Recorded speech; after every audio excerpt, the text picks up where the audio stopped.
तो ये जो हमारा स्टेटमेंट था, इससे क्या होता है, हमें कषाय समझ में आती है, कैसे कैसे हमारी कषाय होती है। पर का घमंड उसे नहीं सुहाता जो स्वयं घमंडी हो, है ना। तो ये जो पर का घमंड नहीं सुहाना, ये नहीं सुहाने का क्या मतलब होता है?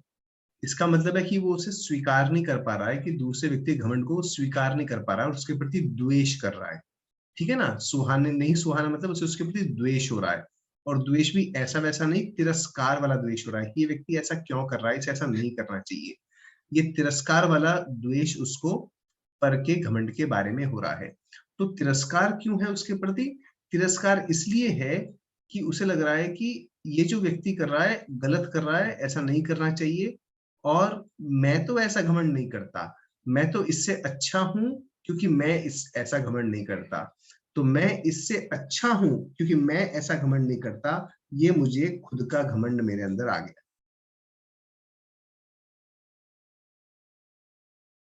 समझ में आया ये?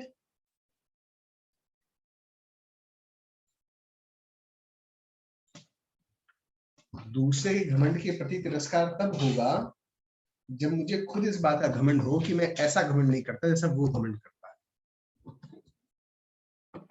हेलो, आप लोग बताइए, आप लोगों को समझ में आया हो कि इसमें डिस्कशन हुआ था, कई लोगों ने मेरे को व्हाट्सएप करके मैसेज भी भेजे। और अपने को धर्म समझने के लिए अपनी कषायों को समझना बहुत जरूरी है, कि इन कषायों को ही हमें खत्म करना है। तो आप लोग बताइए, अपूर्वा जी, आपको समझ में आई ये वाली बात? भैया से फॉर एग्जाम्पल अगर सामने वाला व्यक्ति विनम्र है और हाँ हम समझ रहे हैं कि हम तो उससे भी ज्यादा विनम्र है, हाँ। तो फिर ये घमंडी हुआ। नहीं नहीं, अगर आप अपने को ज्यादा विनम्र समझ रहे हैं, अपने को विनम्र समझने में घमंड नहीं होता। अच्छा, अपने को ओके। अपने को विनम्र समझ करके दूसरे के प्रति तिरस्कार बुद्धि होना, कि अरे इस व्यक्ति के पास तो इतनी विनम्रता नहीं है, उसके लिए तिरस्कार तिरस्कार वाला भाव होना, वो घमंड होता है। तो यहाँ पर जो लिखा है ना, उसे नहीं सुहाना, ये सुहाना मतलब हमें उसके प्रति द्वेष हो रहा है कि ये कैसे घमंड कर रहा है, और द्वेष कैसा हो रहा है, वो तिरस्कार पूर्ण द्वेष हो रहा है।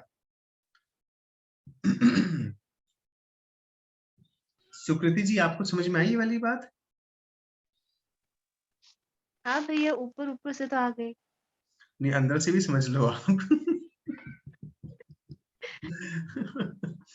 मान लो कोई व्यक्ति है जो आपको लग रहा है कि एरोगेंट है ना, और आपको वो अच्छा नहीं लग रहा है, आपको सुहा नहीं रहा है। तो वो सुहा इसलिए नहीं रहा है क्योंकि आपको, मतलब आपको सुहा नहीं रहा है, मतलब आपको उसके प्रति थोड़ी तिरस्कार की बुद्धि अंदर बैठी हुई है। You are looking down upon him, कि ये व्यक्ति ऐसा घमंड कैसे कर सकता है। और जो आपके अंदर वो जो आप उसके प्रति लुक डाउन अपॉन या तिरस्कार कर रहे हैं, वो इसलिए कर रहे हैं क्योंकि ये बैटरी स्लो। ओके, एक सेकंड होल्ड ऑन। ये बैटरी लो, ये मैं तार लेके आता हूँ।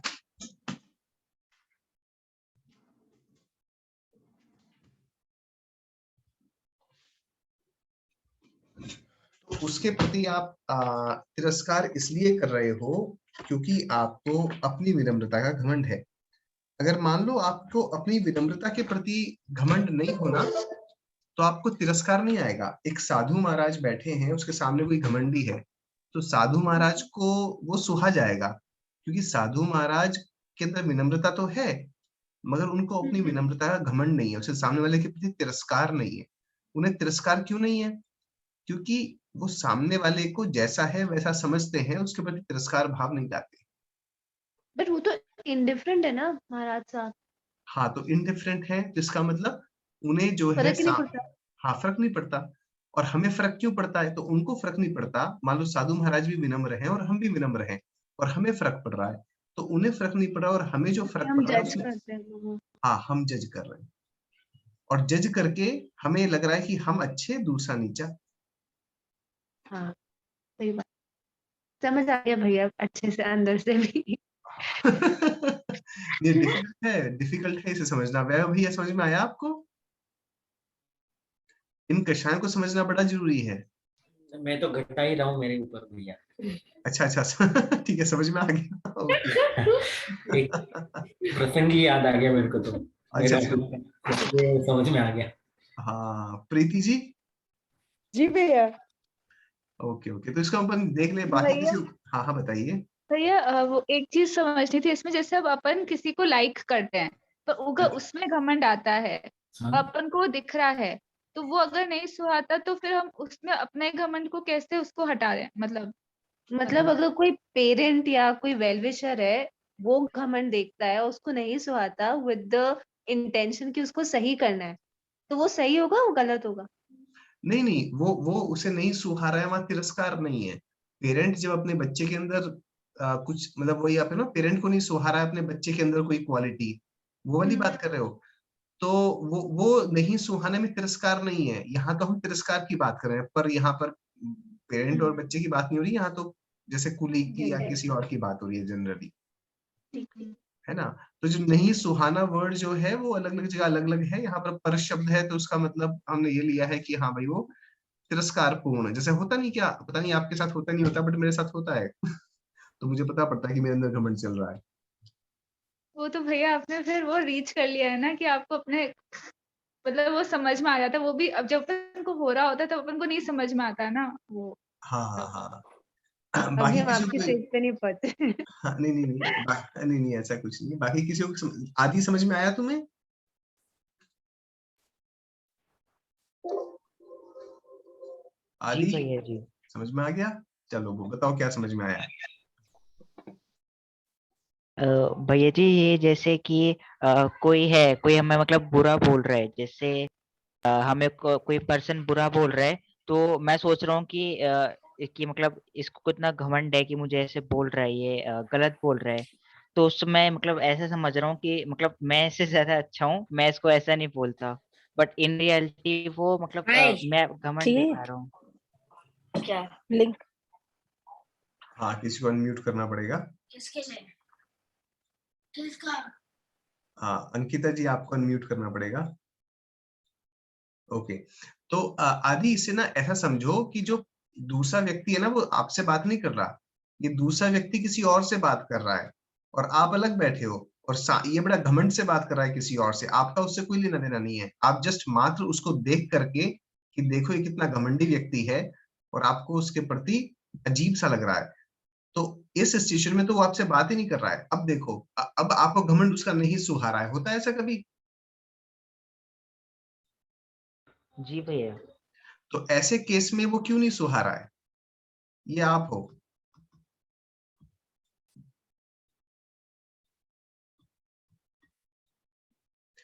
ये कोई दूसरा व्यक्ति है, और ये किसी और व्यक्ति से घमंड से बात कर रहा है, और ये आप बैठे हो और आप उसको देख करके आपको नहीं सुहा रहा है। क्यों नहीं सुहा रहा है?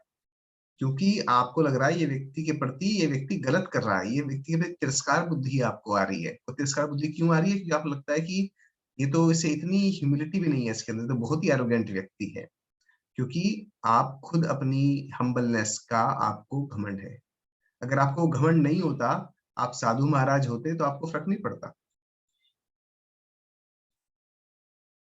नहीं समझ में आया ना? थोड़ा बहुत आया। अच्छा, और भी आएगा, ठीक है ना। इसकी रिकॉर्डिंग एक बार फिर से सुनना। सुकृति जी आपको समझ में आ गया? हाँ भैया। आप समझा सकती हो आदि को? तो आदि ऐसा है कि अगर हम कभी किसी को देखें कि कोई किसी पे बहुत एरोगेंटली बिहेव कर रहा है, और हम उसके बिहेवियर को देख के उससे जज करें कि ये तो खराब है क्योंकि वो एरोगेंटली बिहेव कर रहा है, तो मतलब दोष हम में है, क्योंकि हम उसको जज कर रहे हैं कि वो घमंडी है, तो मतलब हम में भी वो एरोगेंस कहीं ना कहीं छुपा हुआ है। हमारे ये अंदर, कहीं ना कहीं हाँ बिल्कुल, हमारे अंदर वो विनम्रता का एरोगेंस है।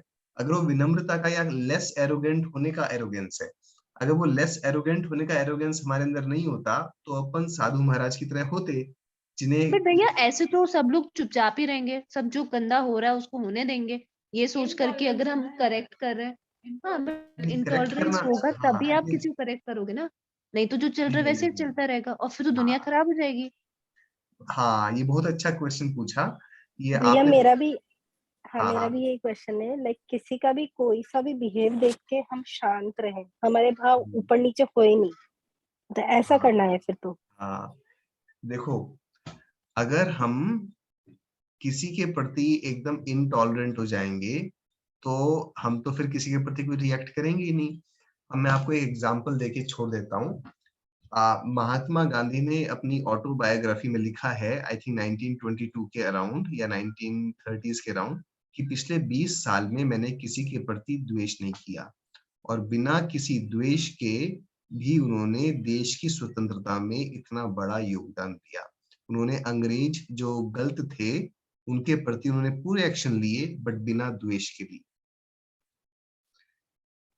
एक होता है द्वेष के साथ एक्शन लेना, सामने वाला व्यक्ति गलत है और हमें उसके प्रति तिरस्कार है, द्वेष है, और फिर हम उसे करेक्ट करते हैं। और एक होता है कि आउट ऑफ कंपैशन या आउट ऑफ मतलब कि ये चीज मेरे लिए करने लायक है, सामने वाले में कमी है, मुझे कमी गलत करनी है, ठीक करनी है, उस दृष्टिकोण से आप सामने वाले को बिना द्वेष के ठीक करते हो। तो ये महात्मा गांधी कहते हैं, पाप से घृणा करो, पापी से नहीं।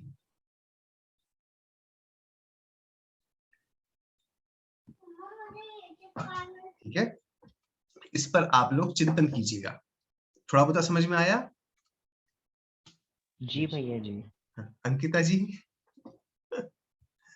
हैवी हो गया। भैया वो एक्चुअली ना पापी पे ही नजर अटक जाती है, पाप पे पहुंच ही नहीं पाते हैं।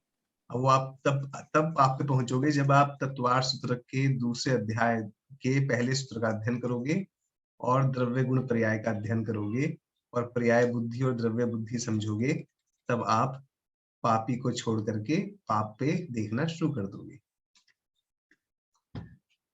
है ना? जी भैया।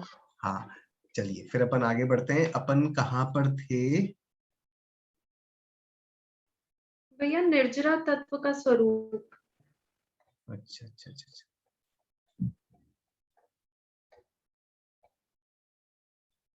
यहां तक है ना? अपन ने संवर किया था, 7 तत्व किए थे, जीव, अजीव, आश्रव, बंध और संवर। संवर था कर्मों को आने को रोक देना। अब यहाँ पर एक चीज आई थी, तत्व ज्ञान के बल से जो विषय कषायों का परिहार हो जाता है। अभी देखो विषय कषाय की बात आई ना, अभी अंकिता जी ने बोला कि अपन जो है पापी पे अटक जाते हैं, है ना? तो अब तत्व ज्ञान के बल से विषय कषायों का परिहार हो जाता है। ये कैसे होता है? आप लोग अपने विचार दीजिए, इसके ऊपर थोड़ा सा अपन डिस्कशन करते हैं। आज हम थोड़ा सा इसी चीज के ऊपर थोड़ा फोकस करेंगे, ठीक है? आप लोग एकदम खुले दिमाग से सोचना, है ना? जैनी बन के मत सोचना, एकदम खुले दिमाग से इस चीज के ऊपर सोचना, ठीक है? आप लोग बताएंगे और मैं नोट डाउन करूंगा, है ना? और फिर मैं भी कुछ कुछ पर्सपेक्टिव्स दूंगा। तत्व ज्ञान के बल से विषय कषायों का परिहार हो जाता है। कैसे हो जाता है? आप लोगों के क्या विचार हैं इसके बारे में? तत्व क्या है? 7 तत्व, जीव, अजीव, आश्रव, बंध, संवर, निर्जरा, मोक्ष। इन सातों के ज्ञान से मेरे अंदर की कषायों का, इमोशंस का कैसे परिहार होता है? आप लोग सोचिए और मेरे को बताइए क्या क्या आपको लगता है। हाँ, बोलना शुरू कर सकते हैं जिन्होंने भी हैंड रेज किया है। तो जो भी सिचुएशन है या फिर जो भी व्यक्ति है या फिर जो भी वस्तु है या फिर जो विषय है, उसके प्रति हम उस रूप ही देखेंगे, उसको उसी रूप में एक्सेप्ट करेंगे। या फिर जैसे हाँ, यानी इससे क्या होगा कि एक्सेप्टेंस आ जाएगी कि ये तो ऐसा ही है, ठीक है, जो भी है ठीक है। बहुत अच्छा, ये बहुत अच्छा पॉइंट है। हाँ, बहुत बढ़िया पॉइंट है। हाँ जी, वस्तु को जैसा है वैसा देखेंगे, उससे एक्सेप्टेंस आएंगी। बहुत ही बढ़िया पॉइंट है। और बताइए। और उसमें हम भेद करना सीख जाएंगे कि यानी जैसे आपने बोला पर्याय बुद्धि, तो हम देखते हैं कि ये तो अभी की पर्याय है, अभी इसका एक्चुअल जो है वो अलग है। हाँ हाँ, भेद करना सीख जाएंगे आई थिंक। हाँ, इसके ऊपर अपनी थोड़ी चर्चा करते हैं। पर्याय बुद्धि और द्रव्य बुद्धि और आदि। जी भैया जी। भैया जी, जैसे एक 7 तत्व का एग्जांपल आता है कि एक बोट में एक इंसान बैठा है और बोट को चला रहा है, तो अचानक से उसके अंदर अगर छेद हो जाता है और पानी आना शुरू हो जाता है बोट में, तो जैसे आपने बताया था एग्जाम्पल से, तो जब हम कषाय करेंगे तो उससे कर्मों का आश्रव होगा, और जब कर्मों का आश्रव होगा तो जो हमारी बोट है वो मतलब पानी उसके अंदर आना शुरू हो जाएगा और हम डेंजर जोन में जाने लगेंगे।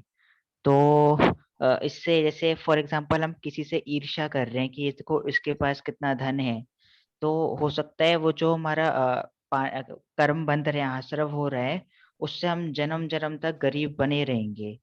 तो इस हिसाब से तत्व ज्ञान अगर हमारे पास होगा, हम जान लेंगे कि ऐसा करने से ये मतलब एक तरह से मुझे प्रभावित करेगा फ्यूचर में, मेरे को मतलब डेंजर जोन में रहेगा।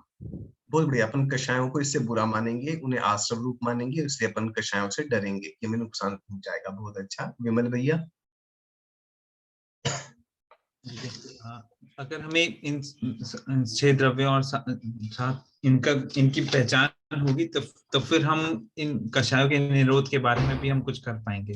अगर इनके बारे में हमें पता ही नहीं होगा तो फिर हम तो बस जैसे जी रहे हैं वैसे चलते ही रहेंगे। बहुत बढ़िया। सुकृति जी। भैया इसको जैसे अपन 3 पार्ट्स में जैसे ब्रेक करें कि कैसे अपन दूसरों के साथ इंटरेक्ट करते हैं, तो अपन वो जो जैसे बोलते हैं ना, जो आपने बोला पापी और पाप को बाइफरकेट करना, मतलब कभी कभी पर्सन जैसे बोलते हैं सिचुएशनल, आपको सिचुएशनल लीडरशिप जैसे बोलते हैं कि पर्सन और सिचुएशन को बाइफरकेट करके देखें। जो अभी ये मतलब बाहर की कंट्रीज में अभी ऐसे सिचुएशनल बोलते हैं, वो बेसिकली तत्व ही हो गया कि आपने उस पर्सन और उसके परिणामों को आपने क्योंकि परिणाम जो दूसरी चीजों से अफेक्ट होते हैं उसको आपने बेसिक बाइफरकेशन कर लिया। अब जितना अपने को ये समझ में आएगा तत्व के पार्ट्स भी, जितना अपन को जैसे रटे रहेंगे, तो शायद अपन और बाइफरकेट कर पाए कि ये पर्सन जो भी ऐसा एक्ट कर रहा है वो उसी के कारण कर रहा है कि मैंने जो बोला है कि उसके पुराने मतलब जस्ट उसका बैकग्राउंड मतलब फैमिली या कुछ का उसको टेंशन है जिसके कारण वो वैसे मतलब कोई और रीजन के कारण आपसे वैसे बर्ताव कर रहा है। तो अपन वो बाइफरकेट और अच्छी तरह से कर पाएंगे तो अपना बर्ताव, अपना रिएक्शन भी बेटर होगा उसके उसके हिसाब से। बहुत बढ़िया। एक वो है। फिर दूसरा मुझे पर्सनली जो लगा कि जैसे अपन का कभी कभी बहुत अच्छा फेज होता है, हर चीज अच्छी अच्छी होती है, तो उसमें अपन को लगता है कि अपन अच्छा कर रहे हैं इसलिए ऐसा हो रहा है। पर वो भी हो सकता है कि अपने पुराने पुण्य हैं जिसके कारण वो चीजें में गलतियां भी करते हुए भी अपन को बेनिफिट्स मिलते हैं। और ऐसे ही अगर कुछ खराब एक साथ बहुत सारे खराब चीजें होती है तो अपने को ये मालूम है कि अपन के पुराने परिणाम होंगे जो अभी अपन को दिख रहे हैं। तो वो चीजों में ना सिचुएशंस में बाइफरकेट और फिर आप संभल जाते हो, मतलब आपको एजिटेशन नहीं होता, आप तनाव में नहीं आते ऐसी दोनों सिचुएशंस में। बहुत बढ़िया। बहुत अच्छा है। जो हमारे कर्मों के फल होते हैं उसको अपन एक्सेप्ट करते हैं। ओके, बहुत अच्छा। दोनों पॉइंट्स मैं नोट कर लिए। बहुत बढ़िया। और थर्ड लगा था हम्म। अपन जैसे बाहर बाहर सुकृति बोल रही है, ज्यादा बोल दी मैं। पर थर्ड मुझे जो लगा कि जैसे अपन ये कॉर्पोरेट वर्ल्ड में रहते हैं तो प्रॉफिट्स के बारे में जैसे सोचते हैं, तो अब अपन को समझ में आ जाता है कि आप अच्छे करोगे तो अच्छी चीजों को बाय करने वाले भी अच्छे लोग, क्योंकि लोग सब अगर आत्मा सब में है, जो सब भगवान है, तो सब अच्छी तरफ चीजों की तरफ सबका इंक्लिनेशन होगा। तो आपको ये थोड़ी फेथ आ जाती है सही हमेशा करने के लिए, कोई शॉर्टकट आप नहीं लोगे वैसा। हाँ, बहुत बढ़िया। बहुत अच्छा। बहुत बढ़िया। अंकिता जी। भैया कर्म सिद्धांत पे ही है मेरा भी फीडबैक की, लाइक तत्व ज्ञान से हमें पता पड़ेगा कि कर्मोदय से भी हो रहा है ये कुछ, तो उनको एक्सेप्ट कर लेंगे हम। बहुत बढ़िया। अपूर्वा जी। भैया हम एक्सपेक्टेशंस हम खत्म कर देंगे इसके बाद। मतलब हमें अगर तत्व ज्ञान हो जाएगा तो will stop expecting from others. हमें ये समझ में आ जाएगा कि हमारे साथ अगर अच्छा भी हो रहा है तो वो, अगर किसी ने हमारी बात नहीं मानी या अगर वो हमारे अगेंस्ट है तो it's not that person who is wrong, it is ये हमें हमारी वजह से ही है। और हमें सामने वाले से एक्सपेक्टेशंस नहीं रखनी। ये सिखा देगा हमें कि हमें सामने वाले से किसी से भी एक्सपेक्टेशंस नहीं रखनी है कि वो ऐसा करना चाहिए उस पर्सन को। तो it will help us to you know कि not expecting to make us not expecting from others, so stop expectations. Okay, Nirmal भैया। हाँ, ये जैसे आपने घमंड का एग्जाम्पल दिया था, हम बहुत बार कषाय कर रहे होते हैं पर हमें उनकी पहचान नहीं कर पाते हैं। तो यदि हम तत्व ज्ञान के बल पे हम वो पहचानने लग जाएं तो उससे हम काफी कुछ कर सकते हैं। बहुत ही बढ़िया, कषाय की पहचान बड़ी जरूरी है। ओके, और वैभव भैया। हम कोई भी सिचुएशन में या फिर ऐसे जब आता है कषाय करने का मौका, तो हम अ, उसको हर एक एंगल से सोचेंगे, जैसे अनेकांतवाद हम बोलते हैं। हाँ, और हाँ, यही रीजन नहीं हो सकता, या फिर समझो किसी ने कुछ अपने मन के जैसा नहीं किया, तो हमें ऐसा लगता है कि ये जानबूझ कर ऐसा कर रहा है। लेकिन ऐसा भी हो सकता है कि ये कर नहीं पा रहा, या फिर कुछ यानी हर एंगल से सोचना शुरू कर देंगे तो कष्ट नहीं करेगा। हाँ, बहुत ही बढ़िया, बहुत बढ़िया। अंकिता जी। भैया ये हर एंगल वाला एक पॉइंट है मेरा भी, लाइक जैसे अभी तक हम पापी पापी की बात कर रहे हैं, कषाय की बात करें, कई पर्सन ऐसे भी हैं जो हर चीज को एक्सेप्ट कर लेते हैं। तो उन लोगों को ना हम बेवकूफ पागल ऐसे बोलते हैं कि इसको बोलना ही नहीं आता, लड़ना नहीं आता अपने हक के लिए, एंड रादर वो एक्सेप्ट कर रहा है सारी चीजें। तो उसके बारे में भी हम समझेंगे कि भाई मंद कषाई जीव है वो, या फिर वो चीजें एक्सेप्ट कर रहा है। बहुत बढ़िया, बहुत अच्छा। तो ये आप लोगों ने सारे पॉइंट्स बहुत अच्छे बताए। इस पे अपन एक एक करके जो है इनके ऊपर आते हैं। आई थिंक ये सब लोगों को समझ में ही आ रहे हैं कि क्या इनका मतलब है। इसको अपन थोड़ा और डिटेल में समझते हैं। तत्व ज्ञान के बल से विषय विषय कषायों का परिहार हो जाता है। इसका मतलब जो भी जीव मुक्ति को प्राप्त हुए हैं, जिन्होंने अपनी कषायों को खत्म कर दिया है, उन्होंने तत्व ज्ञान के बल से ही किया है। यही रास्ता है सारी कषायों को खत्म करके मुक्ति प्राप्त करने का, केवल ज्ञान प्राप्त करने का, अनंत सुख प्राप्त करने का, सिद्ध बनने का। महावीर भगवान ने भी तत्व ज्ञान के बल से ही अपने कर्म को काटा। आदिनाथ भगवान ने भी, अजितनाथ भगवान ने भी, 24 तीर्थंकरों ने, 20 तीर्थंकरों ने, अनादि काल से जितने भी जीव मुक्ति को प्राप्त हुए, सबने तत्व ज्ञान के बल से ही विषय कषायों को परिहार किया। मोटा मोटा हम एग्जाम्पल लेते हैं, विषय कषाय हमारे अंदर होती क्यों है। कोई भी हमारे अंदर विषय को इग्नोर करते हैं, भी कषायों पे आते हैं। कोई भी कषाय है, चाहे वो क्रोध है, मान है, माया है, लोभ है, भय है, डिप्रेशन है, फ्रस्ट्रेशन है, एंजाइटी है, किसी प्रकार की हमारे अंदर इमोशंस है, होते क्यों है। तो अगर ये मैं हूं, दिस इज आई, और मुझे अगर कोई किसी भी चीज से, किसी वस्तु से कषाय होती है ना। जो कषाय होती है वो किसी ना किसी आधार पे होती है, आधार को लेकर के होती है। गुस्सा हो रहा है तो किससे गुस्सा होगा, डर होगा तो किसी चीज से डर लगेगा। हो सकता है वो चीज इमेजिनरी हो, मगर कोई ना कोई चीज होगी जिससे कि मुझे डर लगेगा या कुछ होगा। तो जो भी मेरे इमोशंस हैं, वो किसी ना किसी ऑब्जेक्ट से या किसी वस्तु से को लेकर के इमोशंस हैं। क्यों? क्योंकि मैंने इस वस्तु को पेंट कर रखा है अपने मन में। इसको अच्छे रूप पेंट कर रखा है या बुरे रूप पेंट कर रखा है, या किसी फॉर्म में तो पेंट कर रखा है, और उसी हिसाब से मेरे इमोशंस हो रहे हैं। अगर ये पेंट मैं सही कर दूं, इस अच्छे बुरे का पेंट हटा दूं और इसे सत्यता का पेंट इसके ऊपर डाल दूं, तो पता पड़ता है कि मुझे ना वस्तु अच्छी दिखाई देती है ना बुरी दिखाई देती है, वो जैसी है वैसी दिखाई देती है और मेरे इमोशंस खत्म हो जाते हैं। और ये सत्यता का पेंट कहाँ से आता है? ये तत्व ज्ञान से आता है। तो हमें क्या करना है? वस्तु पर पेंट करना है, जैसी वो है उसको वैसा देखना है। ठीक है, तो ये पहला पॉइंट था हमारा। अब दूसरा पॉइंट है हमारा पर्याय बुद्धि और द्रव्य बुद्धि। इस पे ऊपर हम डालते हैं जो हमने पापी और पाप को बायफरकेट करने की बात करी, सिचुएशन और पर्सन को बायफरकेट करने की बात करी। तो पर्याय बुद्धि और द्रव्य बुद्धि ये है क्या चीज, इसके बारे में हम समझते हैं। ये कोई व्यक्ति है, मैंने उसे 2 बार बात करी और मैंने जजमेंट लिया ये व्यक्ति गुस्सैल है। तो गुस्सैल, तो गुस्सैल मतलब ये व्यक्ति गुस्सा करने वाला है, ऐसा मैंने इसके ऊपर एक अपनी ओपिनियन बना ली। अब जब मैंने ओपिनियन बना ली, तो जब भी मैं उस व्यक्ति के बारे में सोचूंगा, मुझे उस व्यक्ति के प्रति द्वेष होगा, क्योंकि ये व्यक्ति तो गुस्सैल है। ठीक है, मगर वास्तविकता में वो व्यक्ति क्या गुस्सैल है, इसके ऊपर अपन चिंतन करते हैं।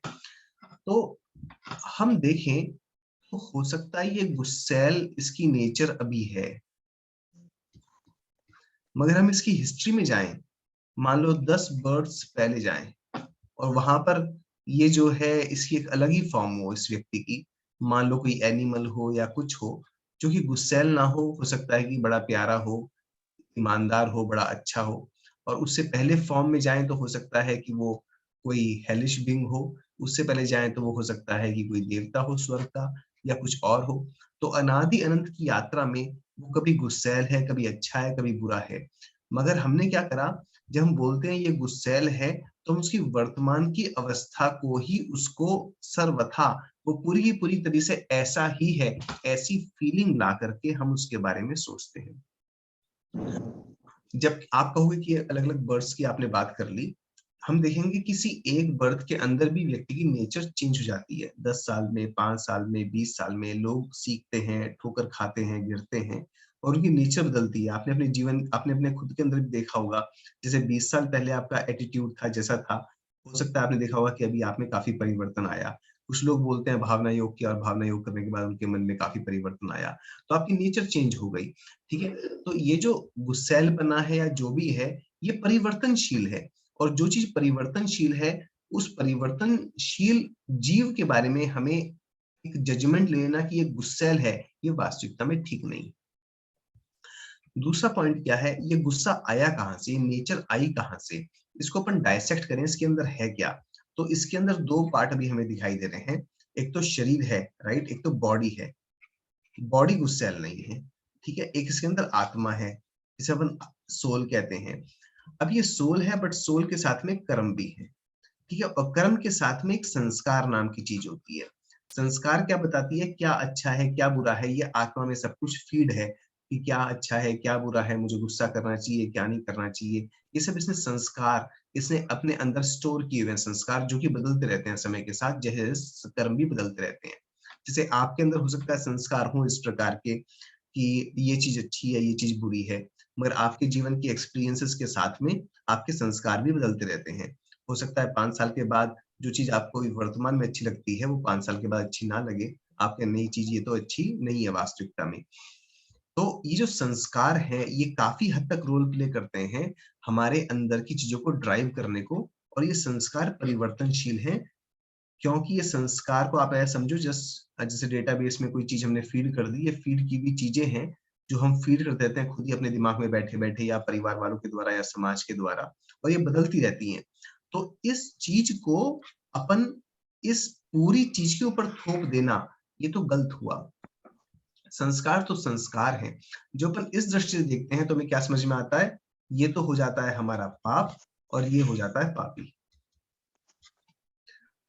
ठीक है, तो क्या बोलते हैं, घृणा पाप से करो पापी से नहीं, क्योंकि पापी तो पूरी एंटायर थिंग है और पाप तो केवल संस्कार है, या फिर आप कर्म को भी पाप बोल सकते हो।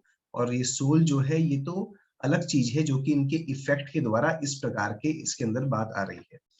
दूसरा एग्जाम्पल अपन ले सकते हैं, जैसे कि पुराने जमाने में टेप रिकॉर्डर हुआ करते थे, पता नहीं आप लोगों में से कितने लोगों ने देखे होंगे, शायद देखे होंगे। टेप रिकॉर्डर होती थी, टेप से मैग्नेटिक टेप हुआ करती थी, उस पर अपन गाना कुछ रिकॉर्ड कर देते, या फिर अब एग्जाम्पल है सीडी का, सीडी में आपने कोई गाना रिकॉर्ड कर दिया, डाल दिया, और वो सीडी को प्ले किया, तो जो गाना आपने रिकॉर्ड किया है वो ही प्ले होगा।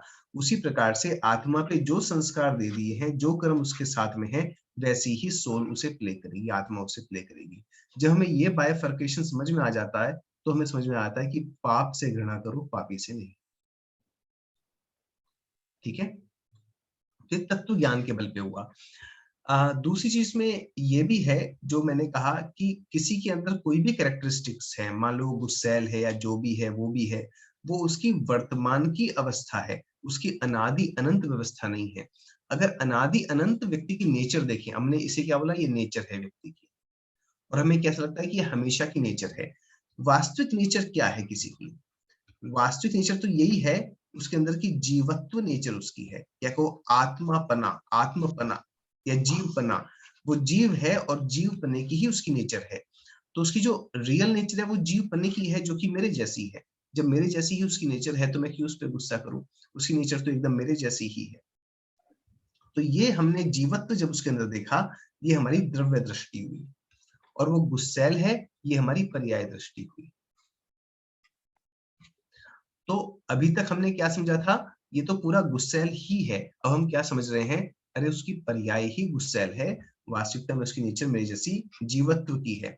और जैसी मैंने ये समझा, मेरा द्वेष उसके प्रति कम हो गया। और जब गुस्सैल के अंदर भी मैंने देख लिया, इसको बाइफरकेट कर दिया कि घृणा पापी से करो, पाप से करो, पापी से नहीं, तो जो मेरे अंदर गुस्सा था वो भी शांत हो गया। अब हो सकता है कि मेरा गुस्सा उसके प्रति दया के रूप में कन्वर्ट हो जाए, क्योंकि अब मुझे जो संस्कार है वो ये एक डिजीज के रूप में दिखाई दे रहा है कि ये व्यक्ति कैसा है, डिजीज्ड है, बीमार है इन संस्कारों से।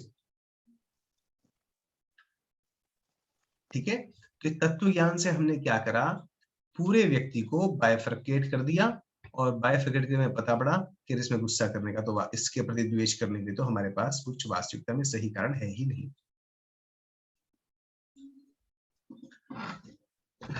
ठीक है, कोई क्वेश्चन इसके बारे में? आगे बढ़ू? ओके, अब इसमें आगे भी चले अपन। अब हमने बोला ये गुस्सैल है, अब अपन अपने बारे में देखें कि मैं क्या हूं। मैं तो बड़ा इंटेलिजेंट हूं, राइट, या मैं बड़ा मूर्ख हूं। अपन होती है किसी मामले में इंटेलिजेंट होते हैं तो किसी मामले में मूर्ख भी होते हैं ना, सब लोगों में अपनी अपनी स्ट्रेंथ होती है, वीकनेस होती है।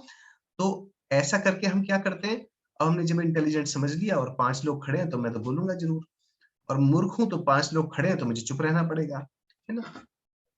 मगर ये क्या चीज है, ये भी पर्याय है, ये भी मेरे कर्मों के अधीन पर्याय है, मेरा वास्तविक नेचर नहीं है।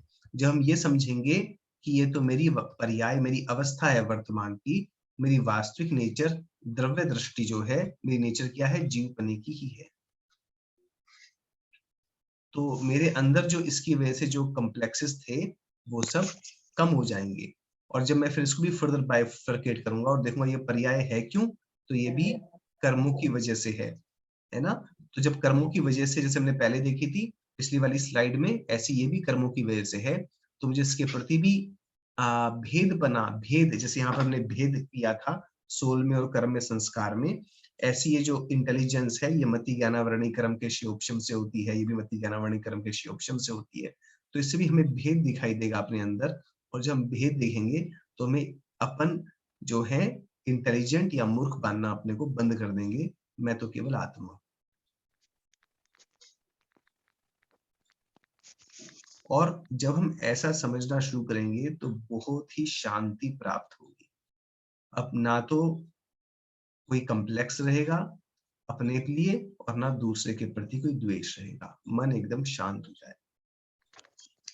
ठीक है, तो इस तत्व ज्ञान से हमने कषायों को यहाँ पर इस प्रकार से जीत सकते हैं दूसरे पॉइंट के हिसाब से। कोई क्वेश्चन इसके बारे में?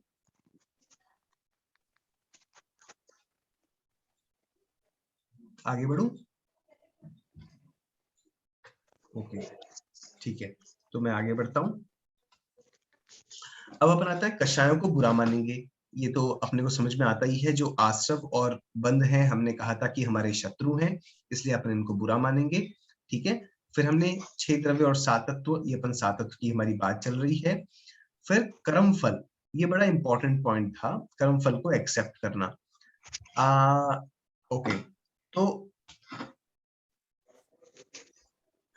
देखिए जी, ये सिद्ध भगवान है, ठीक है, ये बैठे हैं ऊपर कहीं पर। शिखा जी आप म्यूट करोगे, मैं आपको म्यूट कर देता हूँ। ओके,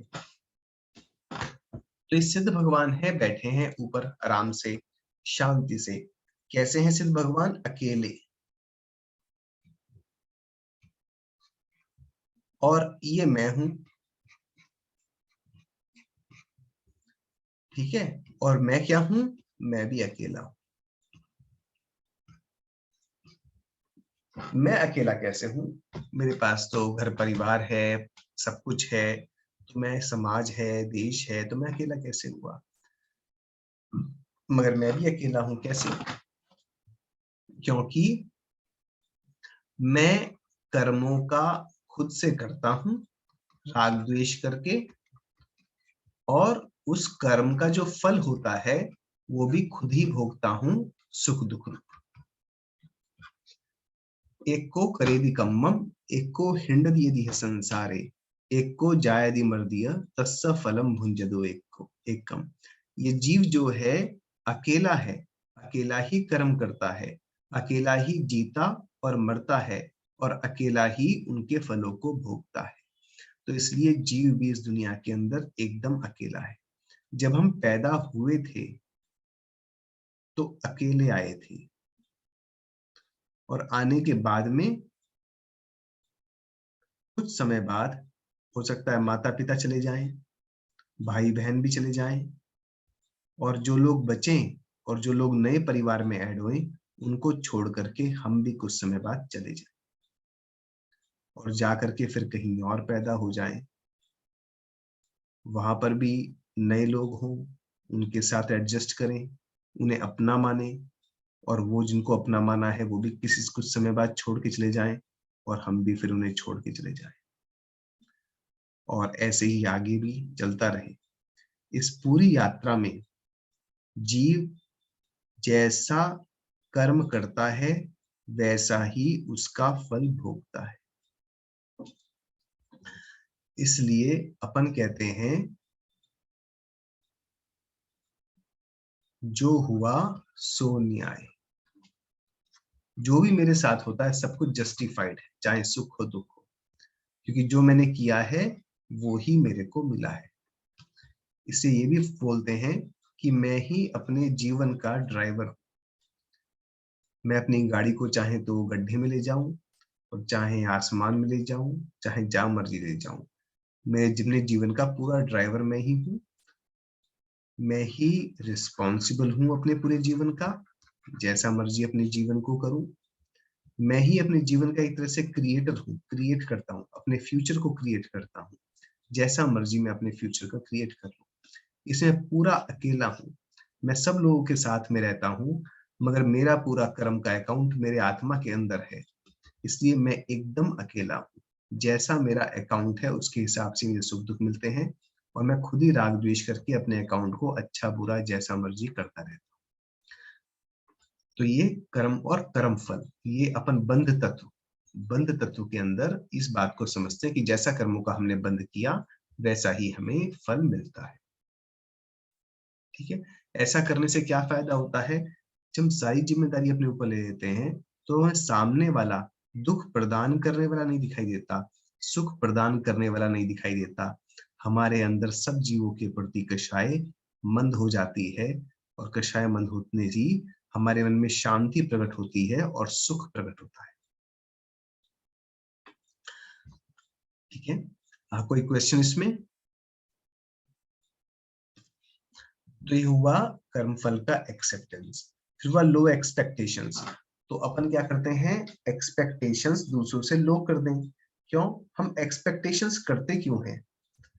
हम एक्सपेक्टेशंस जो है ये भी हमारी तरफ से कल्पना है कि हम एक्सपेक्ट करना शुरू करते हैं कि सामने वाला ऐसा नहीं ऐसा करना चाहिए, और जब हमने सामने वाले को बाइफरकेट कर दिया पर्याय बुद्धि द्रव्य बुद्धि से, तो जैसी उसकी पर्याय होगी वो वैसा करेगा। और जहां हमें ये समझ में आ गया, हमने अपनी एक्सपेक्टेशंस ड्रॉप कर दी। हमें पता है सामने वाले का जैसा कर्म है जैसा होगा वैसा करेगा। और एक्सपेक्टेशंस कम करने से क्या हुआ? एक्सपेक्टेशंस हम जब कम हो गई तो एक्सपेक्टेशंस ब्रेक भी नहीं होंगी, और ब्रेक नहीं होंगी तो हमें गुस्सा भी नहीं आएगा, और हमें राग भी नहीं रहेगा एक्सपेक्टेशंस का। फिर है हमारा कषायों को पहचान। अपनी कषायों को पहचान, हमारी कषाएं, कई कषाय होती हैं जो अपन जब हम बोलते हैं ना कषाय, तो लोग उसी को समझते हैं कि बहुत ज्यादा हमें गुस्सा आ रहा हो बस वही कषाय है ना, और चीजों को कषाय कम मानते हैं।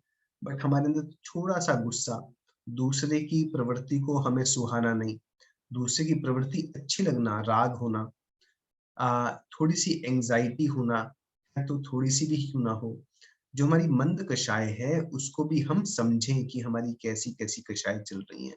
इसको हम ऑब्जर्व करें कि कैसी कैसी कषाय हमारे दिन भर चलती हैं।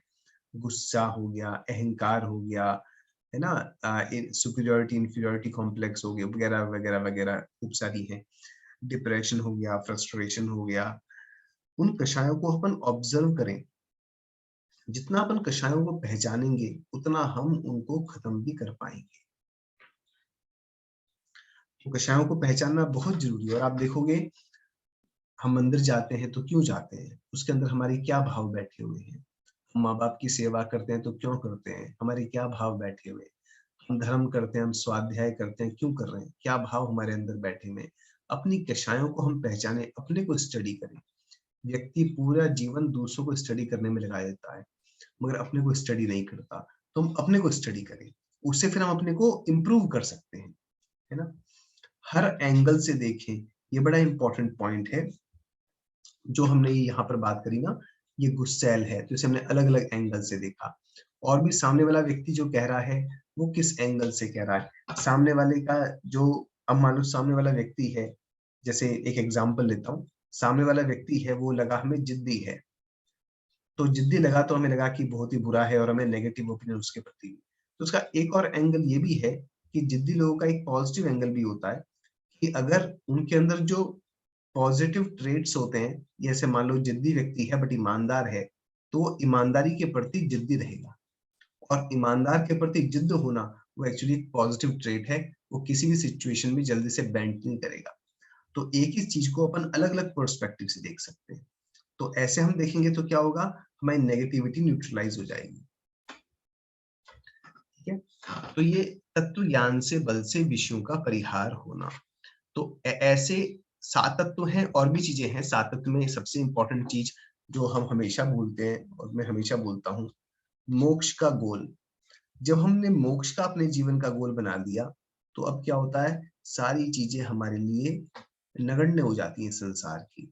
हमें किसी में इंटरेस्ट नहीं रहता और हमारा वैसे ही मन पूरा शांत हो जाता है, क्योंकि कोई इंटरेस्ट नहीं रहा दुनिया में, तो अब अशांति होने के चांसेस भी बहुत कम हो जाते हैं और फिर व्यक्ति मुक्ति की ओर पुरुषार्थ करता है। और इन सब चीजों में से सबसे इंपॉर्टेंट एक्चुअली मोक्ष का गोल ही है, कि जहां हमारा मोक्ष का गोल बना, हम ऑटोमेटिकली इन चीजों को प्राप्त करने के लिए, ये मोक्ष गोल बन गया, ये कैटलिस्ट की तरह काम करता है और ये सब चीजें हमारे अंदर बहुत जल्दी डेवलप होनी शुरू हो जाती है जब हमें समझ में आ जाए कि इस दुनिया में एक यही सार है और यही हमें प्रकट करना है। ठीक है, तो हमने आधा घंटा इसी में बिता दिया। मुझे लगता है, क्या टाइम हो गया, ये तो 5-10 मिनट बचे हैं। अब मैं आप लोगों से सुनना चाहूंगा कि आप लोगों के कुछ प्रश्न हैं इसके बारे में या कमेंट्स हैं, आपके क्या विचार हैं, आप कुछ विचार इसमें और ऐड करना चाहते हो तो आप कृपया बतलाएं।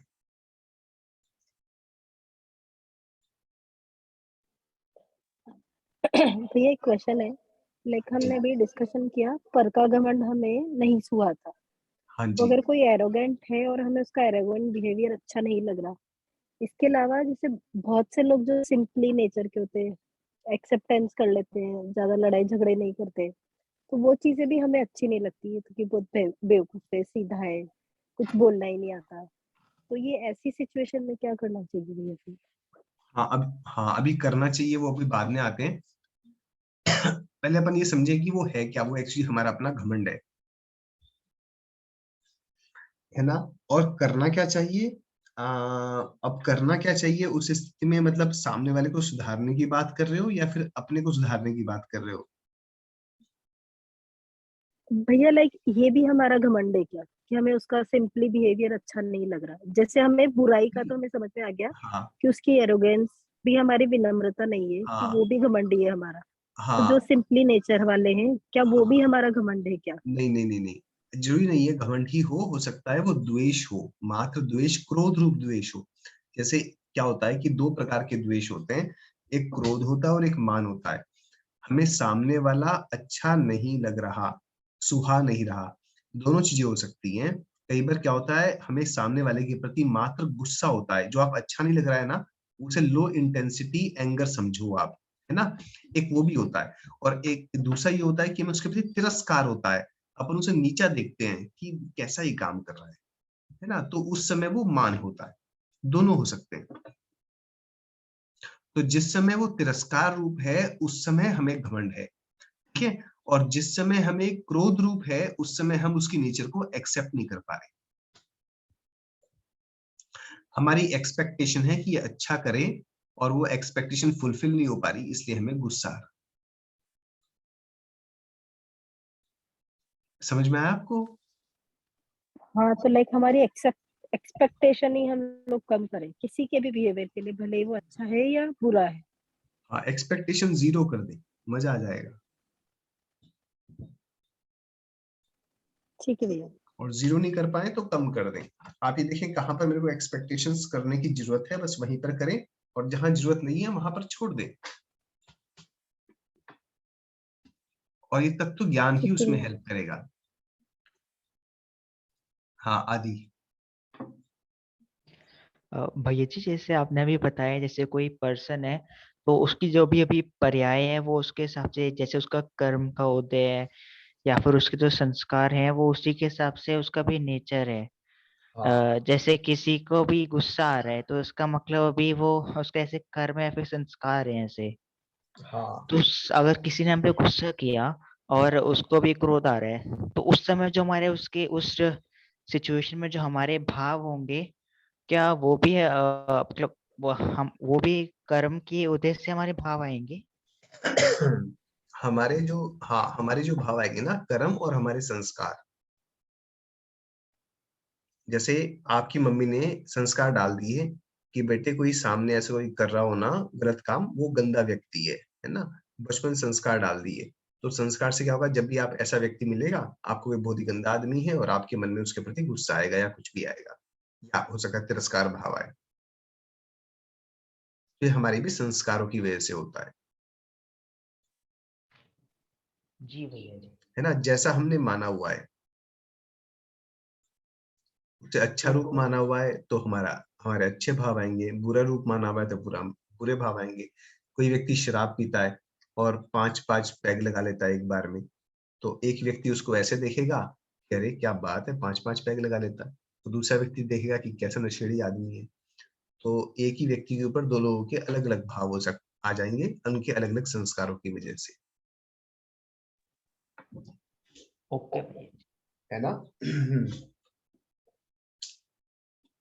और कोई क्वेश्चन?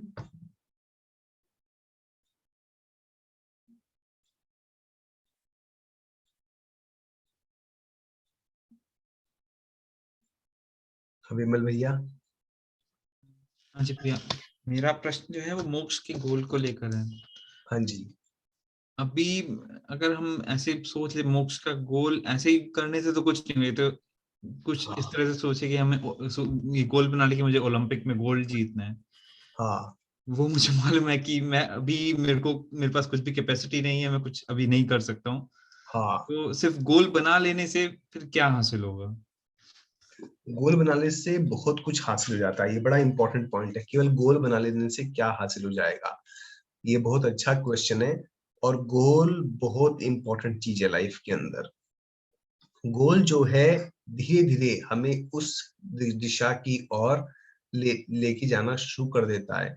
हमारा मुख, हमारा जो डायरेक्शन है वो उस साइड की ओर हो जाती है, चाहे हम आगे ना चल पाए, अपन ओलंपिक में गोल्ड अभी नहीं ले पाए, बट हमारी डायरेक्शन उस साइड हो जाती है कि हमें इस डायरेक्शन में जाना है। उससे क्या होता है कि हम उस दिशा में चाहे मुड़ ना पाए, मैं ज्यादा मुड़ ना पाए मतलब उस दिशा में आगे हम बढ़ ना पाए, बट उस दिशा से विपरीत जो हम कार्य कर रहे थे वो विपरीत कार्य भी हमारे कम होने शुरू हो जाएंगे, और हमारे मन में भावना शुरू होनी हो जाएगी कि हमें इस डायरेक्शन में आगे बढ़ना है। और वो हमें बहुत ज्यादा फायदा अभी वर्तमान भव में भी करेगी और अगले भव में ऐसे सिचुएशंस प्रोवाइड करेगी जिससे कि हम उस दिशा में और आगे अच्छे से बढ़ पाएंगे। गोल बहुत ज्यादा इंपॉर्टेंट है। धर्म की शुरुआत ही गोल से होती है। जहां गोल नहीं वहां धर्म नहीं। ये सबसे इंपॉर्टेंट, अपनी कषायों को नाश करने के लिए भी सबसे इंपॉर्टेंट गोल है मुक्ति का गोल। जब मुक्ति का गोल हमने ले लिया तो बाकी चीजें भी, मैंने इतनी सारी ये सब चीजें आप लोगों ने पॉइंट्स बताए हैं, ये हमारे अंदर एब्जॉर्ब होने बहुत इजी एब्जॉर्ब हो जाते हैं। और हम मोक्ष का गोल नहीं बनाते हैं तो ये कम एब्जॉर्ब हो पाते हैं।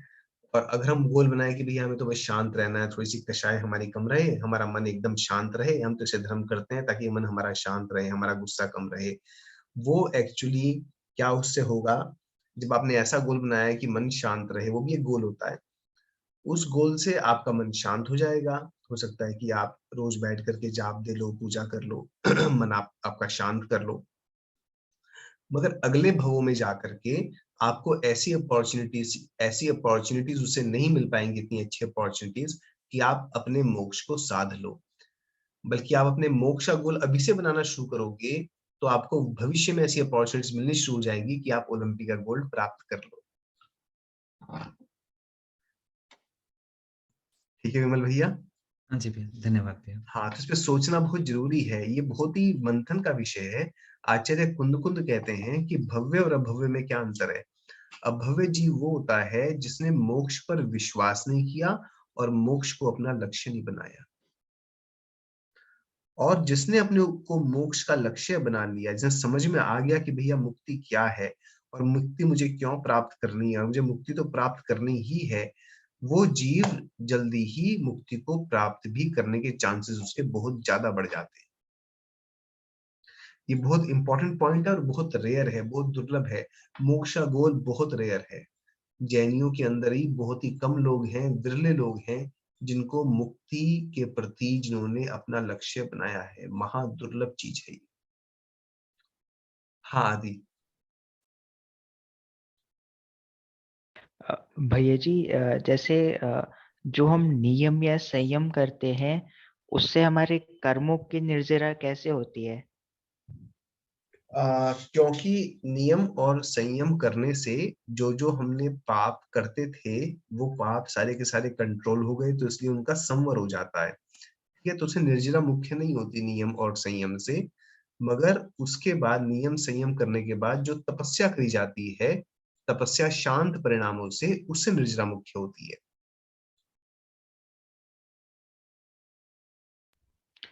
जी जी भैया जी। और क्यों होती है उससे निर्जरा मुख्य?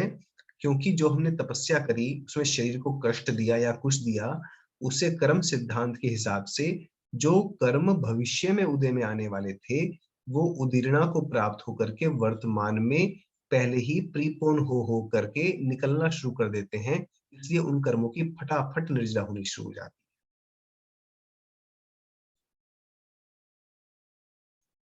भैया जी आप इसका एग्जांपल दे सकते हैं? जैसे आपने बताया कि वो मतलब उन कर्मों को उदीरना शुरू हो जाती है, तो उसका एक क्या एग्जांपल हो सकता है? उसका एग्जाम्पल तो देना बड़ा मुश्किल है, बट जैसे साधु महाराज बैठे हैं और तपस्या में बैठे हैं, उपवास कर लिए, मान लो 2-4 उपवास कर लिए, तो शरीर में कष्ट हुआ, वेदना हुई, और वो वेदना हुई और वो उसमें शांत अवस्था में बैठे हैं। अगर वो उसमें दुखी अवस्था में बैठे हैं तो वो कर्म का बंधन ही करेंगे, बट अगर वो शांत अवस्था में बैठे हैं, भेद विज्ञान करके बैठे हुए हैं, तो उससे क्या होगा कि जो उपवास उन्होंने किया है, शरीर में कष्ट हो रहा है, उससे जो उनके असाता वेदनीय आदि कर्म, आदि पाप कर्म जो भविष्य में उदय में आने वाले थे उनके पुरुषार्थ, आत्मिक पुरुषार्थ के बल पर वो कर्म प्रीपोन होकर के वर्तमान में आना शुरू कर देते हैं, प्रीपोन हो जाते हैं, और वो वर्तमान में आते हैं और बिना फल दे करके निकल जाते हैं। उसी को ये अपन निर्जरा कहते हैं। इसका एग्जाम्पल देना मुश्किल है, बट ऐसी ये प्रक्रिया होती है। जी भैया जी समझ आ हाँ गया। हाँ, अपूर्वा जी। भैया इसको हाँ सॉरी जी। अपूर्वा जी भैया आप बोलिए।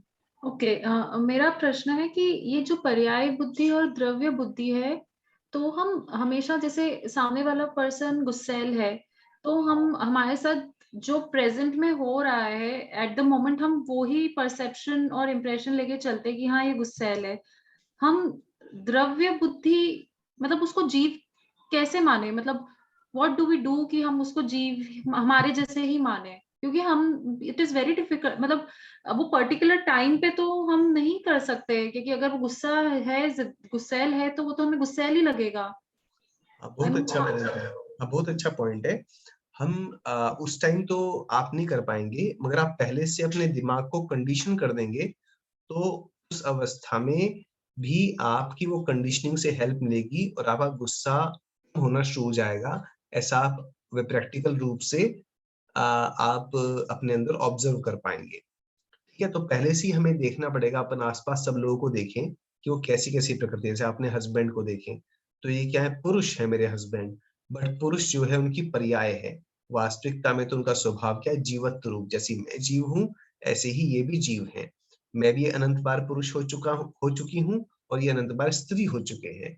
ठीक है, मगर जीवत्व इनकी वास्तविक नेचर जीवत्व है, और पुरुषत्व इनकी पर्याय है। ऐसे आपने बच्चे को देखें, बच्चा कैसा है, इसका बचपना जो है इसकी पर्याय है, मगर वास्तविक सा स्वरूप जो है जीवत्व, जीवपना है इसके अंदर, जो अनेक फॉर्म्स को लेने की कैपेबिलिटी को रखता है, जैसे कि मैं रखती हूँ। तो हम सब सबके सब कैसे हैं, सबके सब जीवत्व रूप को लिए हैं। ऐसा आप चिंतन करें, तो जैसे आप चिंतन करेंगे तो आप खुद से देखेंगे कि आपके अंदर इस प्रकार की कषाएं कम होनी शुरू हो जाएंगी, क्योंकि ऐसे संस्कार आपके अंदर बिल्ड होने शुरू हो जाएंगे।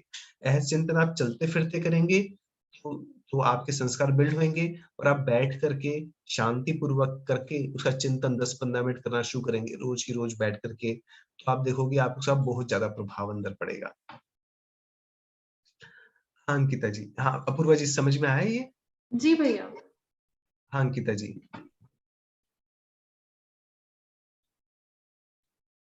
भैया मेरा वो आदि के क्वेश्चन से रिलेटेड था हाँ हाँ कि लाइक हम कैसे समझे कर्म की निद्रा हो रही है।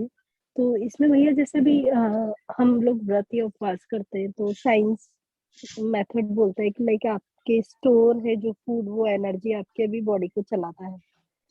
तो ऐसा ही कुछ कर्म सिद्धांत में भी है क्या, लाइक साइंस क्या हमारे जो बोलती है? स्टोर कर्म है। हाँ हाँ, साइंस क्या लाइक बोलती हमारे है? जो हाँ हाँ हम लोग व्रत उपवास करते हैं तो 1-2 दिन तक तो हमें कुछ ऐसा फीलिंग नहीं होती, क्योंकि हमारा एनर्जी ऑलरेडी स्टोर है। हाँ और या फिर वो कैंसर के लिए भी ऐसा बोलते हैं कि आपकी जो भी एक्स्ट्रा नेगेटिव चीजें वो धीरे धीरे कम होने लग जाती है, ऐसा कुछ बोलते हैं। I am not clear about हाँ दैट। हाँ हाँ तो बिल्कुल। ये ऐसा हाँ ही कर्म सिद्धांत में भी है क्या कि हमारे बिल्कुल जो स्टोर कर्म है हमारे तपस्या से, बिल्कुल बिल्कुल बिल्कुल। उससे धीरे धीरे निर्जरा होने लगती है? हाँ बिल्कुल बिल्कुल, सही बात, एकदम वैसे ही, एकदम वो एग्जाम्पल बहुत अच्छा है जो आपने ठीक है बताया। भैया। हाँ विमल भैया। भैया मेरा वापस वही मोक्ष के गोल को लेकर ही है। हाँ जी। एक बार आपने मोक्ष का गोल बना लिया, तब फिर ये प्रश्न आता है कि अब क्या, अब मैं क्या करूं, वो समझ नहीं आता है। नहीं, फिर तो बस छोड़ना और छोड़ना है, अब तो छोड़ने की तैयारी करनी है। बट छोड़ने से पहले अब मोक्ष गोल बना लिया, तो अब पहले तो मोक्ष का रास्ता क्या है उसको समझना है। चलने से पहले पहले जीपीएस को स्टडी करनी है। अपन कहीं जाते हैं ना, तो देखते हैं भैया यहाँ से लेफ्ट लेना है, यहाँ से राइट लेना है ना। तो अपन पहले उसका रास्ता ठीक से समझे, 7 तत्वों को ठीक समझे। उसका रास्ता क्या है, सम्यक दर्शन, सम्यक ज्ञान, सम्यक चारित्र। तो सबसे पहले सम्यक दर्शन को समझे, सम्यक ज्ञान को समझे, सम्यक चारित्र को समझे। सम्यक दर्शन है तत्वार्थ श्रद्धानंद सम्यक दर्शन, सम्यक दर्शनम। तो सातों तत्वों को हमें समझे, उससे अपन तत्वार्थ सूत्र का बहुत अच्छे से अध्ययन करें, द्रव्य संग्रह ग्रंथ का अध्ययन करें। इन ग्रंथों को बहुत अच्छे से घोट लें। इनको घोट लेंगे, हमें समझ में आएगा कि भाई क्या मोक्ष मार्ग है। अपन रत्नकर्ण शावकाचार्य जी का, मूलाचार्य जी का, इन ग्रंथों का अध्ययन करें। आचार्य कुंद के ग्रंथों का अध्ययन करें, पंचाशिका या प्रवचन सार जी का। इसमें मोक्ष मार्ग की पूरी समझ आएगी, हमारे संस्कार बनेंगे, और हमारे अंदर भावना आएगी कि हाँ भाई हमें इस रास्ते पर चलना है, चाहे हमने चलना शुरू नहीं किया, बट ये हमारे अंदर बहुत आमूलचूल परिवर्तन लेके आएगा। हमारे कर्मों की ऐसी डायनामिक्स चेंज कर देगा कि हमें सम्यक दर्शन भी उत्पन्न हो सकता है।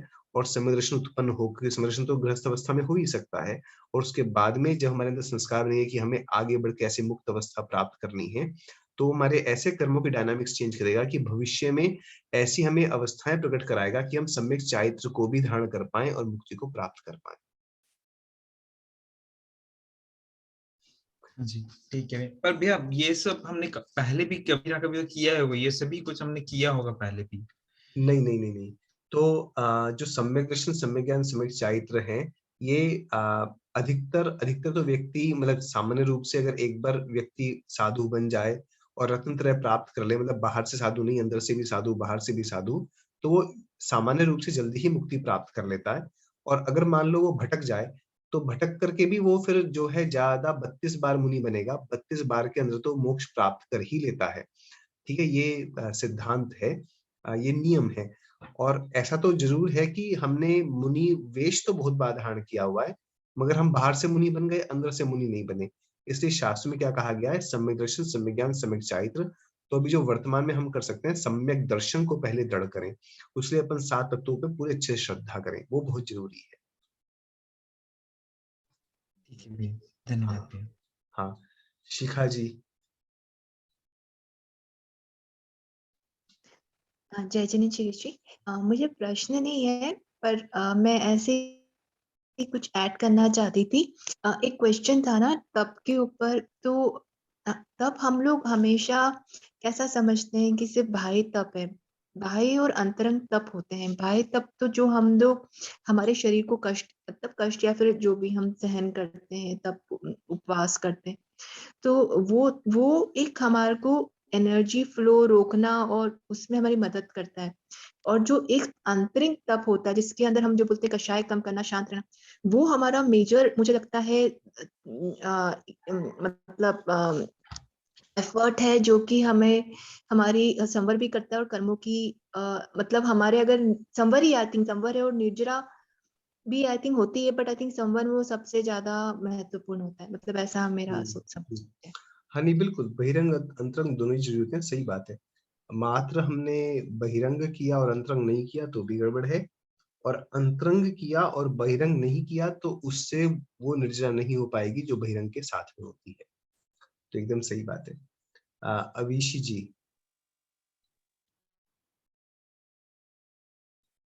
जय जैन भैया जी। एक्चुअली मेरा प्रश्न इसी से रिलेटेड था जो शिखा जी ने कहा अभी, कि वही मैं जानना चाहती थी। लाइक जैसे हमारा एक नेचर है कि हमारा क्रोध बहुत आता है, लेकिन हमने कुछ संयम किया, तप किया, उपवास किए, उससे हमने वहां से हमने कर्मों को बांधा क्योंकि हमने गुस्सा किया, और फिर हमने यहाँ पे कोशिश की कि हम कुछ व्रत उपवास करके हम कुछ उन कर्मों की निर्जरा करें। तो लेकिन हमने फिर कुछ दिन तो किया, वापस हमने फिर वही नेचर अपना लिया, क्रोध वाला। तो ये प्रोसेस तो ये चलता ही रहेगा, क्योंकि हम एक वे बना लेंगे उस चीज व्रत उपवास को, कि हमने आज गुस्सा किया, कर हमने कुछ संयम तप कर लिया और हमारी निर्जरा हो गई। तो क्या ये सही रास्ता है? सही है भी और नहीं भी। अनेकांत की दृष्टि से स्यात् अस्ति स्यात् नास्ति, तो सही है भी और नहीं भी। सही है अगर हमने लक्ष्य जो है मुक्ति को बनाया है, और मुक्ति को लक्ष्य ही नहीं बनाया है, सामान्य जीवन जी रहे हैं, थोड़ा सा वो क्या कहते हैं, हैंडी प्लास लगाते जा रहे हैं, थोड़ी चोट लग रही है, फिर हैंडी प्लास लगा देते हैं, फिर चोट लगती है, फिर हैंडी प्लास लगा देते हैं, तो उससे कुछ ज्यादा फायदा नहीं होने वाला है हमारे जीवन में। बट ये है, बस थोड़ा सा ये फायदा है कि हाँ, आपने चोट लगी और आपने चोट लगा करके आपने वो लगा लिया। बट वास्तविक मार्ग तो ये है कि आप कि पहले जो है गोल बनाया जाए, और गोल बना के व्यक्ति करता है तो फिर वो इम्प्रूव करना शुरू कर देता है। ठीक है भैया। हाँ हाँ, आदि जी। भैया जी, उपादान क्या होता है? जो क्रिया रूप परिणमता है, जो क्रिया करता है वो ही उपादान कहलाता है।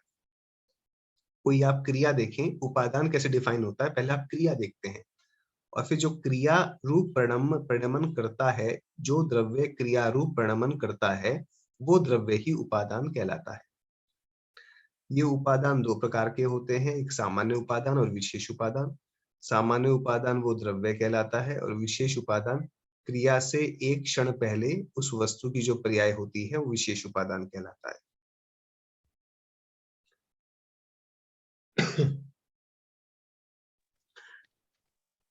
एग्जाम्पल दूं क्या आदि, या समझ में आया? जी भैया जी, एग्जाम्पल दीजिए, थोड़ा समझ नहीं आया यहाँ। जैसे आत्मा में राग द्वेष की क्रिया हुई, राग की क्रिया हुई, ठीक है, तो राग की क्रिया किसमें हुई, बताओ, राग किसने किया? आत्मा ने। हाँ, तो राग की क्रिया का उपादान कौन हुआ? आत्मा। ठीक है, ठीक जी है। भैया जी। और और भैया जी, निमित्त, उपादान दृष्टि हाँ, क्या होती है? उपादान दृष्टि, उपादान दृष्टि होती है कि अच्छा, अध्यात्म में क्या होता है, हम निमित्तों को गौण कर देते हैं और उपादान की ओर ध्यान करते हैं, मतलब हम अपनी आत्मा पर ध्यान करते हैं और निमित्तों को गौण कर देते हैं कि निमित्त ना मेरे को कुछ अच्छा करता है ना बुरा करता है तत्व दृष्टि से। तो निमित्तों को हम गौण अपनी दृष्टि से ओझल कर देते हैं। मैं अकेला हूँ, जो हमने किया था ना डिस्कस, अकेला, तो मैं कैसा हूँ अकेला, मेरे स्क्रीन पर ना आए अकेला। तो जब मैं अकेला हूँ तो मेरे निमित्त मेरे लिए इमैटेरियल है, उनसे मेरे को कोई ना मेरे को सुख देते हैं ना दुख देते हैं। तो निमित्तों को मैं गौण अपनी दृष्टि से ओझल कर देता हूँ और अपनी आत्मा का ही ध्यान करता हूँ। इसी को कहते हैं उपादान को मुख्य करना। जी भैया जी, ठीक है। Thank you. और कोई प्रश्न है किसी को?